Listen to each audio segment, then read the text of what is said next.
Hello guys, hope you all are fine and welcome back to my channel. तो आज हम करने वाले हैं nature and significance of management का एक last important topic, nature of management as science, art and profession. ये आपके इस चैप्टर का लास्ट टॉपिक है। इसके बाद आपका ये चैप्टर ओवर। और अगर आपको कुछ भी कंफ्यूजन होता है, you can write down your questions on comment box and don't forget to hit the bell icon if you want notifications of my upcoming videos. So let's begin the chapter now. हमने ये सब पढ़ लिया था कि management क्या है, management की क्या कैरेक्टरिस्टिक्स हैं, कोऑर्डिनेशन की क्या एसेंस है मैनेजमेंट में, और मैनेजमेंट के क्या ऑब्जेक्टिव्स हैं। तो ये सब टॉपिक्स हम पढ़ चुके हैं। अगर आपने पार्ट 1, 2, 3 जाके नहीं देखा है, go and watch out, link is given on the description box. तो आज जो हम पढ़ने वाले हैं वो है आपका नेचर ऑफ मैनेजमेंट। मैनेजमेंट का कैसा नेचर है, क्या मैनेजमेंट साइंस की तरह है या आर्ट्स की तरह या फिर profession. So what we are going to do in this, we will compare art, science and profession features with management features, और जिसके भी सारे features management के features के साथ मैच करेंगे, मैनेजमेंट का नेचर वैसा होगा। So let's see, first is your management as a science। तो सबसे पहले हम समझते हैं साइंस क्या है। Science is a systematized body of knowledge that explains certain general truth or the operation of general laws। तो साइंस क्या है, एक थ्योरेटिकल नॉलेज है, बॉडी ऑफ नॉलेज है, जिसको हम एक सिस्टमैटिक वे में ऑब्जर्व करते हैं, स्टडी करते हैं और रिपीटेड एक्सपेरिमेंट्स करके देखते हैं, तब जाके उनको डेवलप करा जाता है। आप जितनी भी, आप सबने 10th तक साइंस पढ़ी है, आपने जितनी भी उसमें लॉज पढ़े, फॉर्मूले पढ़े थे, वो सब एक दिन में डेवलप नहीं हुए। आप जितनी भी चीज़ें स्टडी करते हो साइंस में, लाइक लॉ ऑफ ग्रेविटी, ये सब हमारे जो साइंटिस्ट हैं उन्होंने इन सब की बहुत डीपली स्टडी करी है, उनको साइंटिफिकली प्रूव करा है, ऑब्जर्व करा है, रिपीटेड एक्सपेरिमेंट्स करके देखे हर एक साइंटिफिक प्रिंसिपल्स की क्या कॉज एंड इफेक्ट रिलेशनशिप है, तब जाके उनको डेवलप करा गया। Now here are some features of science. Let's compare the features of science with the management features. First is your systematized body of knowledge. Like अभी हमने पढ़ा कि systematized body of knowledge क्या होता है। तो scientific principles को भी डेवलप करने से पहले एक systematic way में स्टडी करा गया, over a period of time एक प्रॉपर वे में उनको ऑब्जर्व करा गया, उनकी स्टडी करी गई डीपली, लॉजिकली प्रूव करा गया उनको, तब जाके उनको डेवलप करा गया। तो साइंटिफिक प्रिंसिपल्स है बेस्ड हैं कॉज एंड इफेक्ट रिलेशनशिप पे। कॉज एंड इफेक्ट रिलेशनशिप को भी ध्यान में रखा गया। Cause and effect relationship means, like for example I am giving you, when metals are heated they are expanded, so the cause here is heating and result is your expansion. So scientific principle are systematize body of knowledge. Scientific principle क्या है, एक systematic body of knowledge है जिनकी properly study करी गई है, deeply observe करा गया, तब जाके उनको डेवलप करा गया। अब ऐसे ही मैनेजमेंट की खुद की थ्योरी और प्रिंसिपल्स होते हैं, तो वो एक दिन में तो डेवलप नहीं करे जाते हैं। तो जो फिलोसोफर्स और थिंकर्स होते हैं वो इसकी प्रॉपर और सिस्टमैटिक वे में स्टडी करके करते हैं over a period of time, like science. So this feature of science is present in management. जैसे साइंस की स्टडी करी जाती है, over a period of time उनको ऑब्जर्व करा जाता है, ऐसे ही प्रिंसिपल्स ऑफ मैनेजमेंट को डेवलप करने से पहले उनको अच्छी तरह स्टडी करी जाती है, डीपली हर एक नॉलेज ली जाती है, उनको ऑब्जर्व करा जाता है, कॉज एंड इफेक्ट रिलेशनशिप देखा जाता है, तब जाके उनको डेवलप करा जाता है। So first feature of your science is present in management. Next is your principle based on experimentation. Scientific principles को पहले ऑब्जर्व करा जाता है और फिर रिपीटेड एक्सपेरिमेंट्स करके देखा जाता है टू मेक देम सक्सेसफुल, और लॉजिकली और साइंटिफिकली उनको प्रूव करा जाता है। Same happen in management principles also. उनको over a period of time observe करा जाता है और रिपीटेड एक्सपेरिमेंट्स करके वेरीफाई करा जाता है, ह्यूमन बिहेवियर पे अप्लाई करके देखा जाता है to make them successful. But ये फीचर साइंस का एग्जैक्टली मैनेजमेंट के फीचर से मैच नहीं करता। Therefore management can be called as inexact science. Like example I am giving you, science में H2 प्लस O2 क्या होता है आपका, H2O, या लॉ ऑफ ग्रेविटी, कोई भी चीज अगर हम ऊपर से नीचे फेंकेंगे तो वो हमेशा नीचे ही गिरेगी। तो साइंस में क्या होता है, हमको सेम रिजल्ट मिलता है बार बार जितने भी बार हम एक्सपेरिमेंट्स करते हैं। बट मैनेजमेंट प्रिंसिपल्स में ऐसा नहीं होता है, क्योंकि हम ह्यूमन बिहेवियर के साथ एक्सपेरिमेंट्स करते हैं, तो ये ज़रूरी नहीं है कि हमेशा हमको सेम रिजल्ट मिले। सो this feature of science is not fully present in management. Experiments तो करते हैं, बट डिफरेंस ये आ जाता है कि साइंस में हमें हमेशा सेम रिजल्ट मिलता है, लेकिन मैनेजमेंट में डिफरेंट रिजल्ट मिलता है। हम हमेशा सेम रिजल्ट की एक्सपेक्टेशंस नहीं रख सकते हैं। Next is your universal validity. Scientific principles have universal validity and application. मतलब कि scientific principles universally applicable होते हैं, कहीं पे भी किसी भी टाइम और कितने भी बार आप उनको अप्लाई करोगे तो वो आपको सेम ही रिजल्ट देंगे. Example H2 and O2 will always give H2O. But principles of management के केस में ऐसा नहीं होता है. मैनेजमेंट प्रिंसिपल्स को अप्लाई तो कर सकते हैं anywhere and in every situation, but वो हमेशा एग्जैक्ट और डिजायर्ड रिजल्ट दे ये ज़रूरी नहीं है, क्योंकि प्रिंसिपल्स ऑफ मैनेजमेंट को अप्लाई करा जाता है ह्यूमन बिहेवियर के ऊपर और ह्यूमन बिहेवियर को प्रिडिक्ट करना डिफिकल्ट है. So this feature of science is not present in management. तो आपने देखा first feature of science is present in management, क्योंकि systematize body of knowledge management में भी होती है और साइंस में भी होती है. Second feature of science is not fully present in management, क्योंकि हम एक्सपेरिमेंट्स तो करते हैं बट एक्सपेरिमेंट्स का हमें सेम रिजल्ट मिले बार बार ये ज़रूरी नहीं है मैनेजमेंट में, लेकिन साइंस में हमेशा पॉसिबल होता है कि हम जितने बार भी एक्सपेरिमेंट्स करते हैं उनका हमेशा सेम रिजल्ट मिलता है. Third feature of science is not present in management, क्योंकि साइंस की जो प्रिंसिपल्स हैं वो यूनिवर्सली एप्लीकेबल है. अगर हम उन्हें इंडिया में भी अप्लाई करेंगे तो वो हमें सेम रिजल्ट देंगे और बाहर कंट्रीज में भी अप्लाई करेंगे तो भी हमें सेम रिजल्ट मिलेगा. लेकिन प्रिंसिपल्स ऑफ मैनेजमेंट के केस में ऐसा नहीं है, क्योंकि वो डील करता है ह्यूमन बिहेवियर के साथ और ह्यूमन बिहेवियर के प्रिडिक्ट करना डिफिकल्ट है. कैसा वो रिस्पॉन्स करे हमें नहीं पता, तो वो एग्जैक्ट रिजल्ट नहीं देता है, इसलिए वो यूनिवर्सली एप्लीकेबल नहीं है. So the conclusion is management is an inexact science. It is not as exact as that of other physical science like biology, physics and chemistry, etc. The main reason for the inexactness of science of management is that it deals with human beings and it is very difficult to predict their behavior accurately. So management as a science is inexact science. Management क्या है? एक inexact science है. It is neither as precise nor as comprehensive as the pure science like physics or chemistry.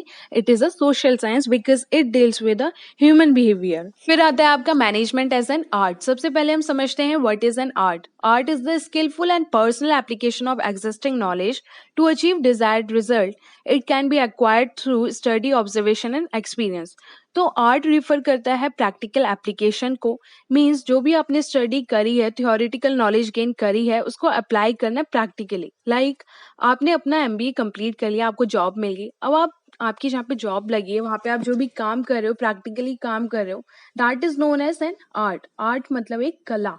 जो भी theoretical knowledge आपने gain करी है उसको प्रैक्टिकली करके देखना is known as art. Now here are some features of art. First is your existence of theoretical knowledge.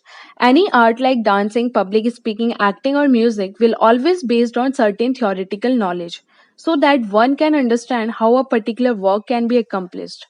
तो कोई भी आर्ट है वो बेस्ड होती है थ्योरेटिकल नॉलेज पे, बिकॉज बिना थ्योरेटिकल नॉलेज के आपको अपने फील्ड के बारे में नॉलेज नहीं होगी and you can not accomplish your work. Same ऐसे ही मैनेजमेंट में होता है. लाइक आप एमबीए कर रहे हो, मार्केटिंग से स्पेशलाइजेशन ले रहे हो, so there is a lot of literature in various areas of management like marketing, finance, human resource, in which manager has to specialize in. So there is the existence of theoretical knowledge. So this feature of art is present in management. Art में भी theoretical knowledge हमें पढ़नी पड़ती है और management में भी हमें अगर स्पेशलाइजेशन चाहिए तो हमें थ्योरेटिकल नॉलेज पहले पढ़नी पड़ती है. So there is the existence of theoretical knowledge. तो पहला फीचर हमारा आर्ट का. Second is a personalized application. Personalized application means depend करता है पर्सन टू पर्सन पे कि कैसे वो अपनी नॉलेज को डेमोन्स्ट्रेट करते हैं, अप्लाई करते हैं. लाइक दो डांसर्स हैं, दोनों का अपना अपना तरीका होगा कि वो बच्चों को कैसे डांस सिखाएंगे. ऐसे ही मैनेजमेंट क्या है, पर्सनलाइज्ड कॉन्सेप्ट है. Means it depends upon managers how they apply principles differently depending on their level of knowledge. So this feature of art is present in management. जैसे आर्ट में डिपेंड करता है person to person पे कि वो कैसे अपनी नॉलेज को डेमोन्स्ट्रेट करते हैं, वैसे ही एक ऑर्गेनाइजेशन में मैनेजर्स के ऊपर डिपेंड करता है कि वो कैसे प्रिंसिपल्स को डिफरेंटली अप्लाई करते हैं अपनी नॉलेज के according. Next is based on continuous practice. Practice makes a man perfect. आप डांस सीखते हो, डेली एक बार प्रैक्टिस करते हो, तो उससे क्या होगा, आपका dance day by day improve होगा, आप अपने फील्ड में प्रोफिशिएंट बनते जाओगे. ऐसे ही managers become more effective through continuous practice in their particular field. So this feature is also present in management last is your creativity. Art involves creativity. Like किसी भी आर्टिस्ट, डांसर या musician में ये quality होती है कि वो कैसे अपनी आर्ट को यूनिक और क्रिएटिव बना सकता है. ऐसे ही मैनेजर में भी क्रिएटिविटी होती है कि वो कैसे चैलेंजिंग सर्कमस्टांसेस से डील कर सकता है and also has the capacity to change the outward circumstances to his will. Therefore, management is both an art and a science. The above mentioned points clearly reveals that management combines features of both science as well as art. Art के तो सारे features management के features से match करते हैं, इसलिए management art है. और साइंस इसलिए because it has an organized body of knowledge which contain certain general truths. Now, here is one line: science and art are not mutually exclusive, but they are complementary to each other. एक manager के लिए सिर्फ principles को जानना ही important नहीं है, उसको उनको अप्लाई करना भी आना चाहिए to solve the managerial problems. तो प्रैक्टिकल नॉलेज के साथ साथ थ्योरेटिकल नॉलेज होना भी जरूरी है. That is why management is both science and art. I hope आपको इतना क्लियर हो गया होगा कि मैनेजमेंट एज अ साइंस क्यों है और मैनेजमेंट एज एन आर्ट क्यों है. आगे बढ़ते हैं. Management as an profession. Profession means आपको ऑक्यूपेशन जिसमें आपको प्रॉपर नॉलेज हो, स्पेशल स्किल्स हो, लाइक डॉक्टर, लॉयर, टीचर्स. ये सब कौन होते हैं? आपके प्रोफेशनल्स होते हैं. Some of the features of profession are well defined body of knowledge. हर एक प्रोफेशनल्स को स्पेशलाइज्ड नॉलेज गेन करने के लिए एक सिस्टमैटिक वे में स्टडी करनी पड़ती है. In case of management also there is a availability of systematic body of knowledge. हमने साइंस के फीचर में पढ़ा था कि मैनेजमेंट क्या सिस्टमेटाइज बॉडी ऑफ नॉलेज है.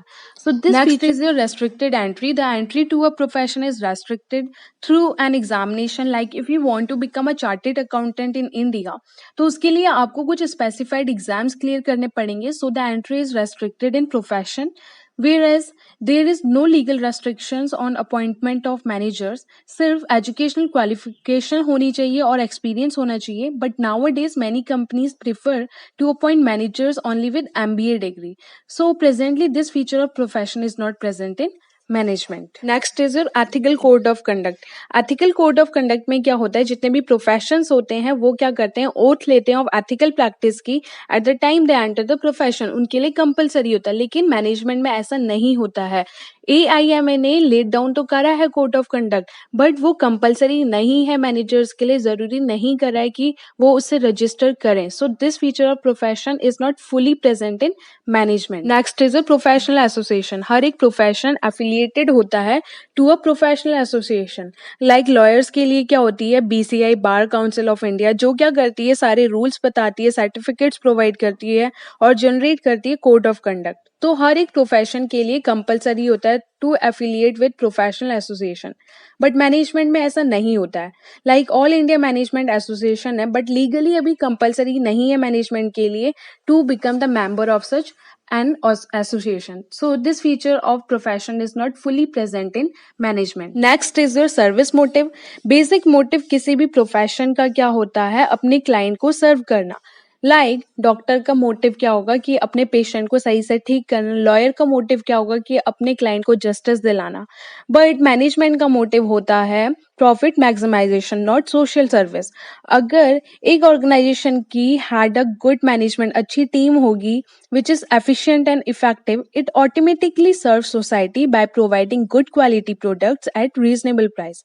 तो ये फीचर भी प्रोफेशन का नहीं मैच करता है मैनेजमेंट के फीचर से. So the conclusion is management is not a full fledged profession like legal, accounting and medical professions because it does not meet the exact criteria of a profession. क्योंकि profession का सिर्फ एक ही feature match करता है management के feature से, बाकी सारे फीचर्स नहीं मैच करते हैं. तो management is not a full fledged profession. So here is the end of the video. If you guys are liking my videos, please do like, share, comment and don't forget to hit the bell icon. और अगर आपको कुछ भी doubt या confusion होता है, you can ask me on the comment box.